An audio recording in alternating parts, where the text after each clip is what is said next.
So, what really happens when a powerful 5G antenna gets installed right on top of your roof?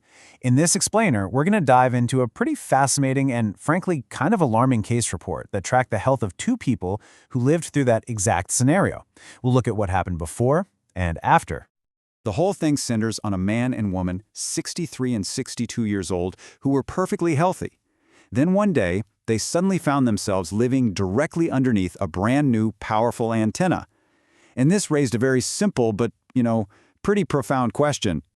And it seems like almost overnight their health just took a nosedive. The woman started rating her symptoms on a scale of 0 to 10, with 10 being absolutely unbearable. Her insomnia and dizziness, a 10 out of 10. They also had horrible fatigue, skin problems, trouble concentrating.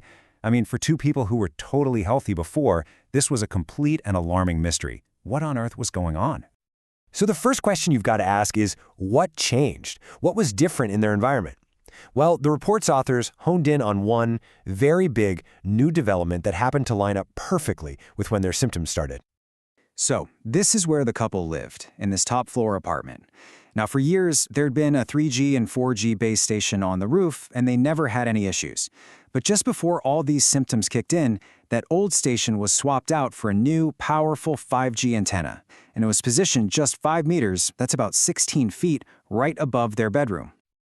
Okay, so the next logical step for the researchers was to try and measure the invisible environment, to see what the radiofrequency radiation levels actually were inside the apartment. And folks, this is where the numbers get wild. All right, before the 5G installation, back when the old 3G and 4G antennas were up there, a measurement was taken in the bedroom. The highest peak radiation they found was 9,000 microwatts per square meter. Got it? Okay, remember that number. But then, after the 5G base station was switched on, well, the story just completely flips. They took several measurements over a few months, and the final reading, in the exact same spot, was so high it literally maxed out the meter. It registered a peak value of more than 2.5 million microwatts per square meter. This table really just lays it all out, plain as day. Look at their bedroom. It jumped from 9,000 to over 2.5 million. When they couldn't take it anymore and fled to a temporary office, the level dropped way down to 3,500. And in their new home out in the countryside, a mere 33. The contrast is, it's just staggering, right? So the couple's decision to move, which they did because they were so sick, ended up creating what the report's authors call a classic provocation test. Basically, it turned into this unplanned, real-world experiment that perfectly compared the effects of a super high-exposure environment to a low-exposure one. And the results? They were pretty much immediate and absolutely dramatic.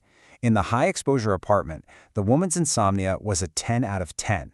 Within just days of moving, it dropped to 0. Her dizziness plummeted from a 10 to a 3. You can see it right down the line. Across the board, their symptoms either just vanished or got way, way better. Okay, so this brings up a huge question. The radiation levels were obviously off the charts, but were they actually illegal? How did they stack up against the official safety guidelines? This question really gets to the heart of the whole report. The paper connects all of the couple's symptoms to something called the microwave syndrome. Now, this isn't some new term they just made up. It's actually been documented in scientific literature for over 50 years. It's used to describe this consistent pattern of neurological symptoms that show up after being exposed to radiofrequency radiation at levels that don't actually cause any heating. And here's the absolute key point the authors are making. They argue that our current safety guidelines, the ones from big international bodies like ICNIRP, are only designed to prevent what are called thermal effects. Think of a microwave oven heating food. That's a thermal effect. It's radiation strong enough to physically heat our body tissue. The report says these guidelines completely ignore any potential biological effects from long-term non-thermal exposure. And this chart, wow, it just puts it all into perspective.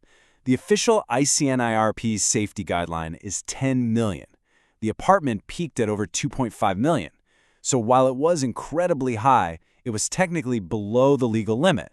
But then the report shows you guidelines from other scientific groups, like the Bioactive, which recommend limits as low as 6.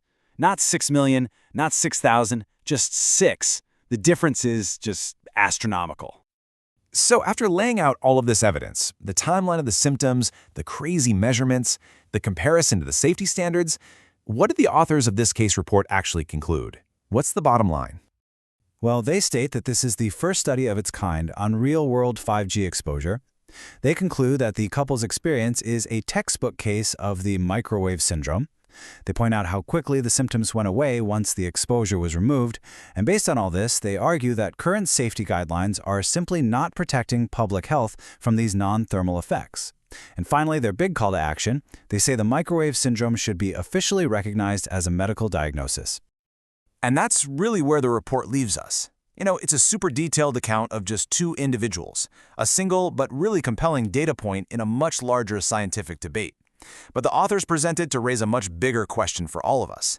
In our rush to build this completely wireless world, are the safety limits we're all relying on truly safe?